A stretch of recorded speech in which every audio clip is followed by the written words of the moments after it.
Estate Picker. Thanks again for joining me in today's video. Really appreciate it. Wow, what a crazy week it's been for me. A lot of stuff going on. People are saying that eBay has been slow, but I have found that it has really picked up. I thought my eBay sales would slow down after my store came off of being on sale. I put it away on sale, and a week or two after I came back from my trip on North Carolina, I carried that over. And I am very surprised because there's stuff still selling. It just shows you gotta have the right stuff. That's all that matters. If you have the right stuff, it's gonna sell, even if it's not on sale or promoted. And I do not do promoted listings. Some people ask me, and I am not a fan of the promoted listings. I don't understand the promoted listings. There's a lot of ways that you can get dinged with it, I guess.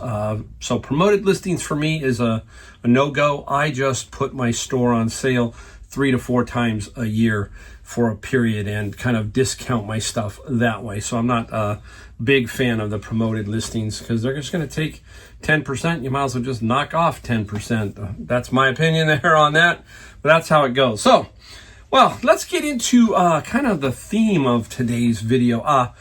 Once you start to get gray hair, okay, and a gray beard and all that kind of stuff, you get different questions asked to you than you would if you were, 20 years younger, okay? And I want to play the word association game because I went to church today, and we went to my father-in-law's church. He has passed away. So we decided to go back and visit, and we actually drove his car to church, and we drove into the parking lot.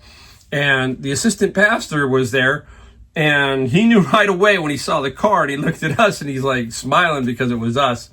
And we decided to go to that church, give it a visit. It had been since he passed away that we had been to that church, and we wanted to give it a try, support them, all that kind of stuff, let them know we were still out there and thinking of them.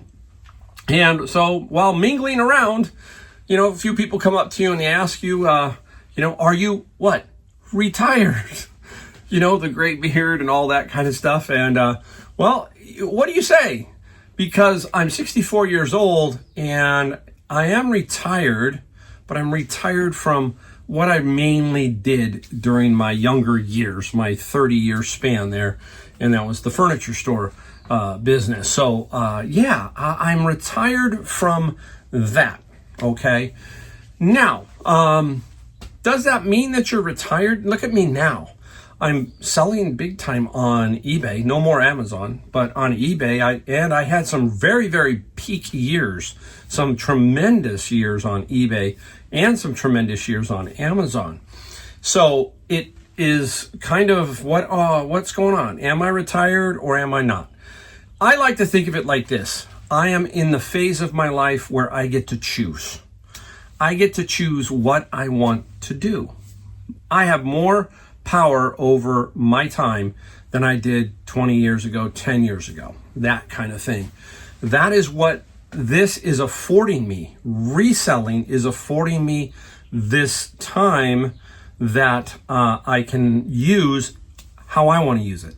So many times we are in a situation where our time is controlled by others, bosses, that kind of thing.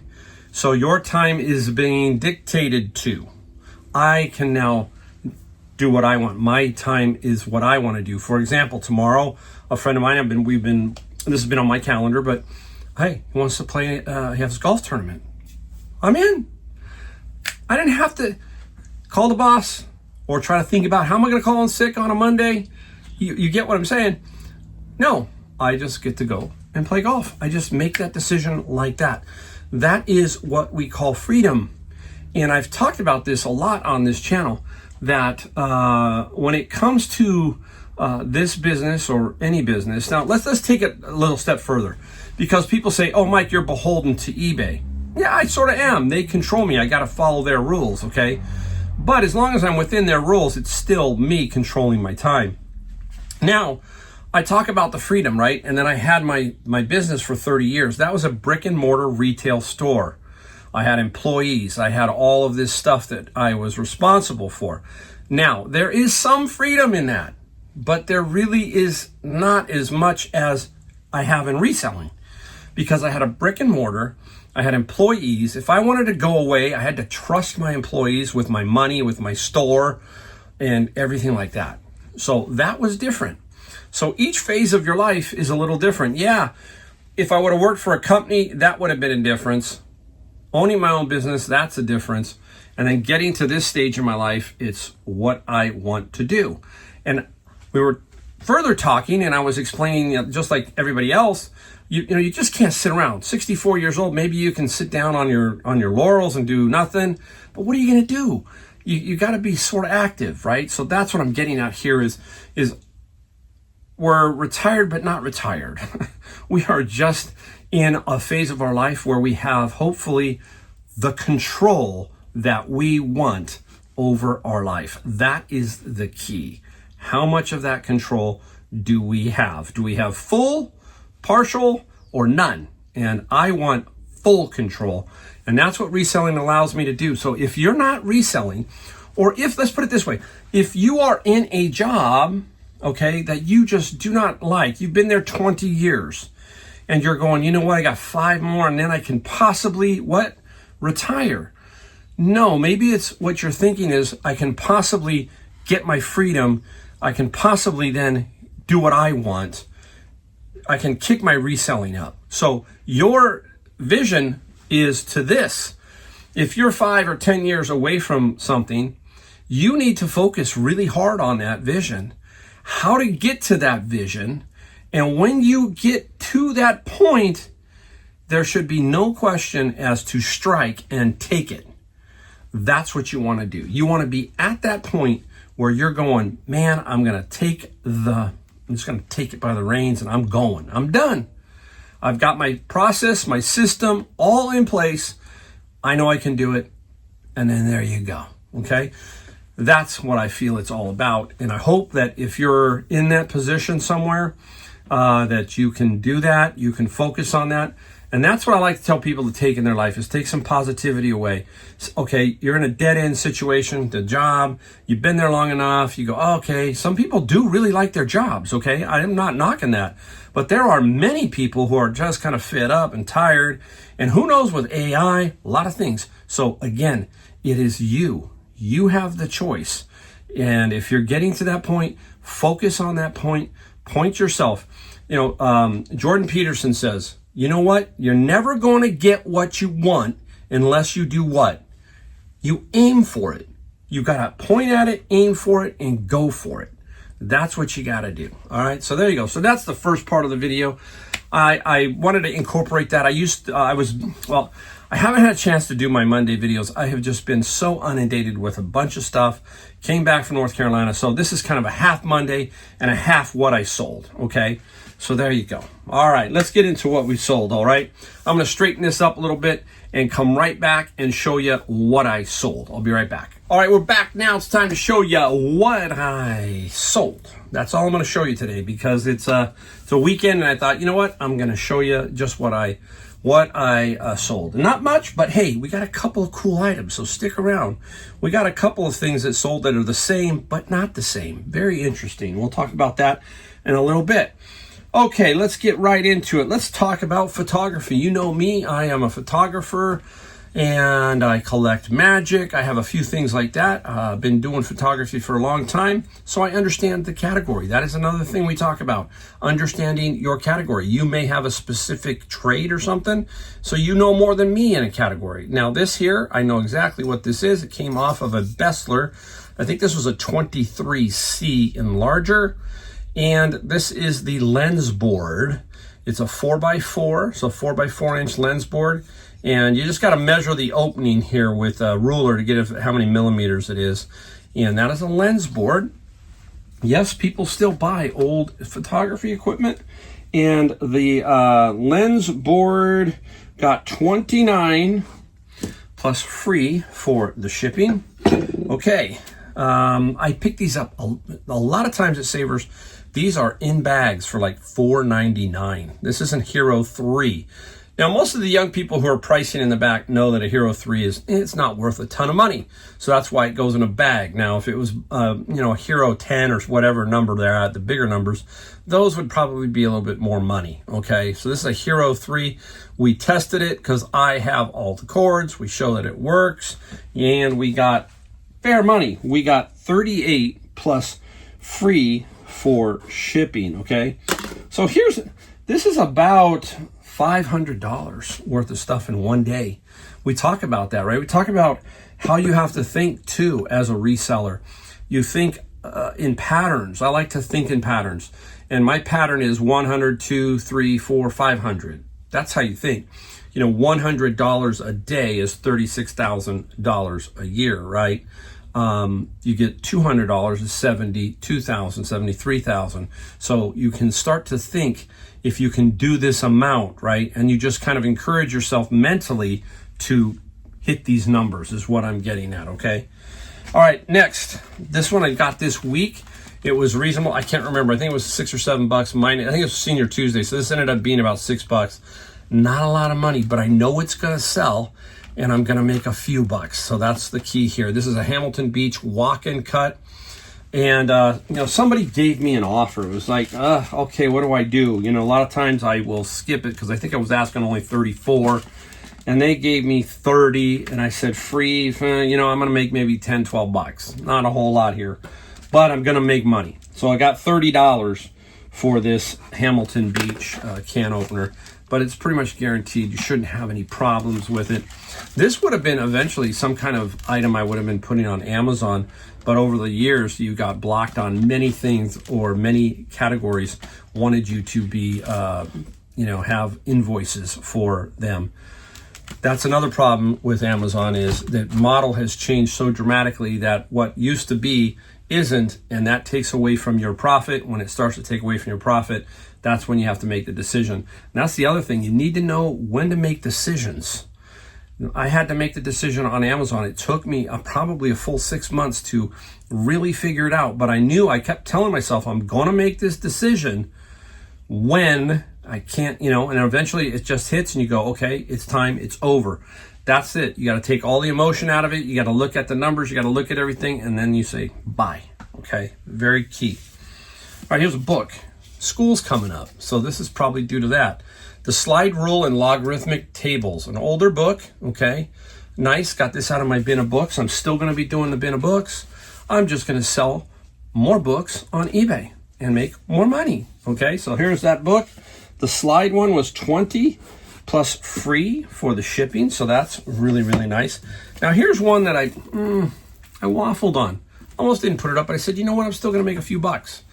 And it's Qigong Empowerment. I have no idea. Okay. And I got 12 plus free shipping. A lot of people say that's a waste of time, but there's still some profit in there. And I'm trying to make sure I get all my bins completely paid for, basically, with a couple of books. That's the target now. Now the target is, I want to get those bins paid with 1 or 2 books. The bins cost me $110. So I want to get the bin paid with 2 books right away. And then the rest is profit, is what I'm going to get at there. And this is going to help me. Books like this. This is a 2-volume set. And it's called Rainwater Harvesting for Dry Lands and Beyond. There's 2 volumes, Volume 1 and Volume 2. I use that saran wrap. This is what I use. This you must have, okay? There's a few things I tell people you must have. Something like this so that you can wrap up stuff like this. And this is called Jar Link. It is down below my video descriptions. I have an Amazon store, and everything you see in that Amazon store is what I use, okay? I have used it, and it works.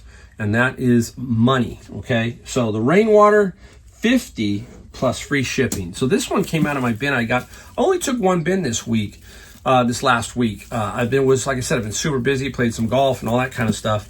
And this is already profit. This one's a profit. I've already paid for the bin, and now I'm chugging along and making pure profit. That's what I'm getting at. All right, where are we going? Let's see where we're going. Okay, we've got 4 or so more. Let's talk about partying it out. When in doubt, what? Part it out.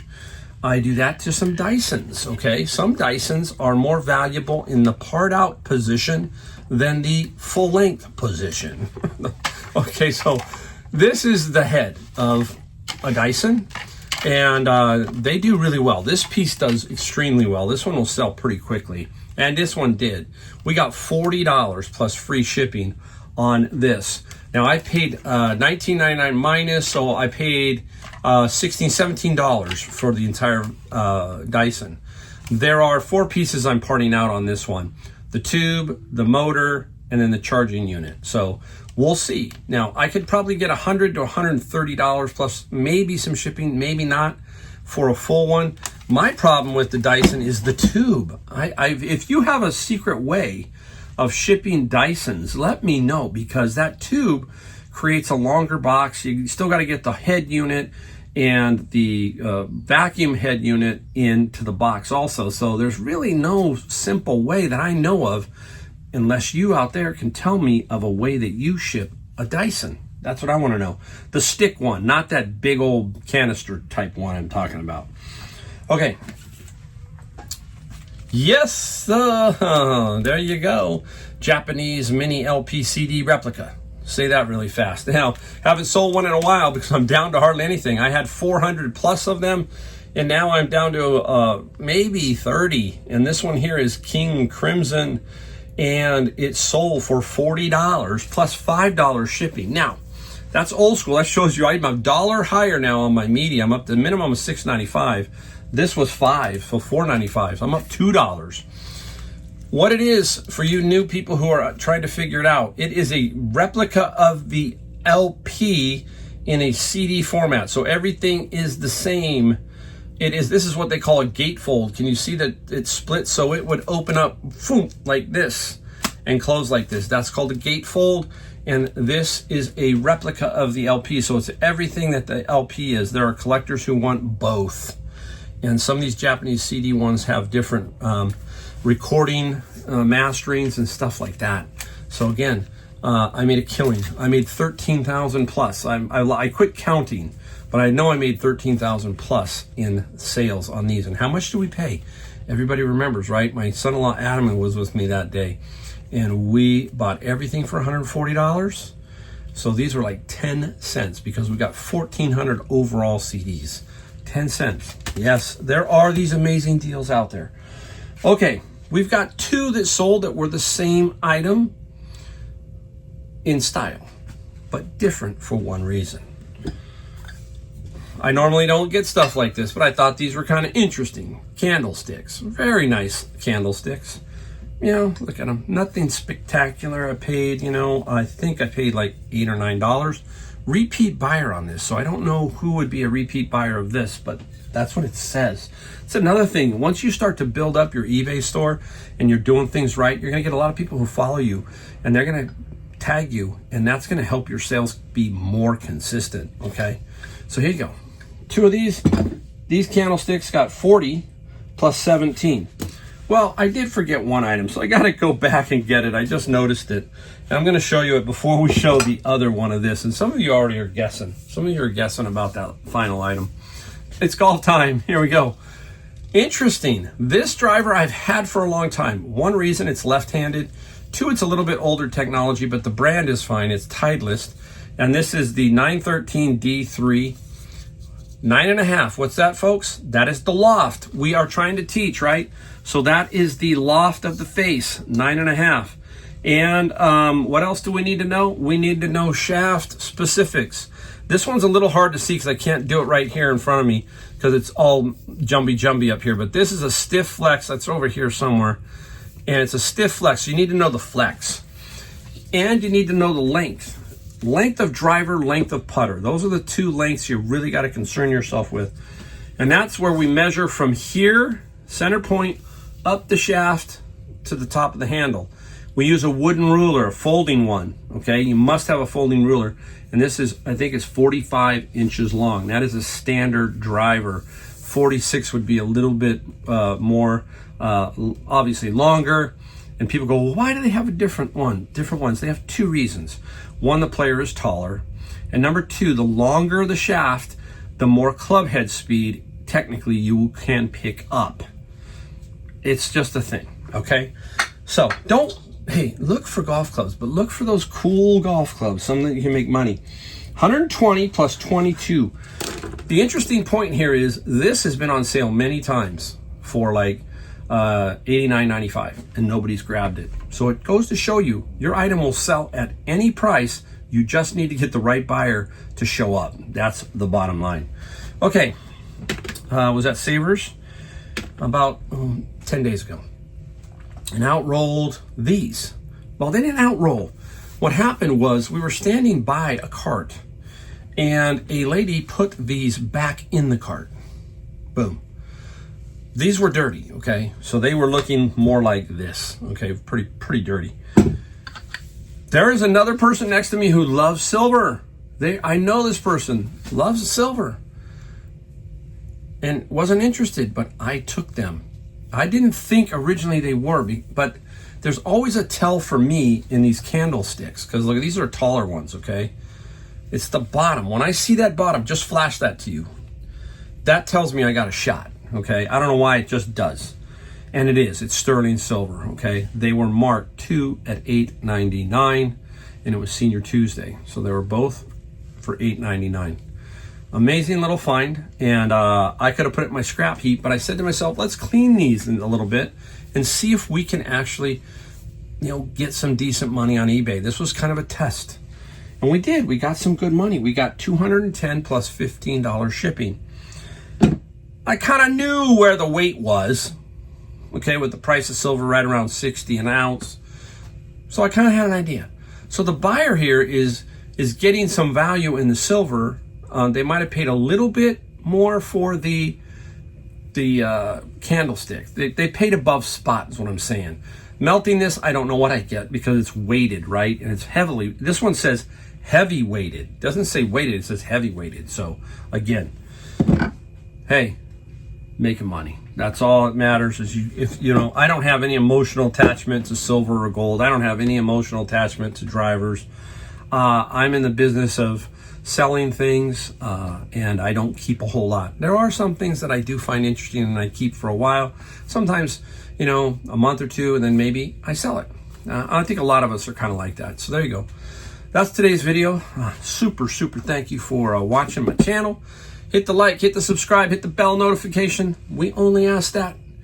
And guess what? I'll see you in my next video. All right, thanks again.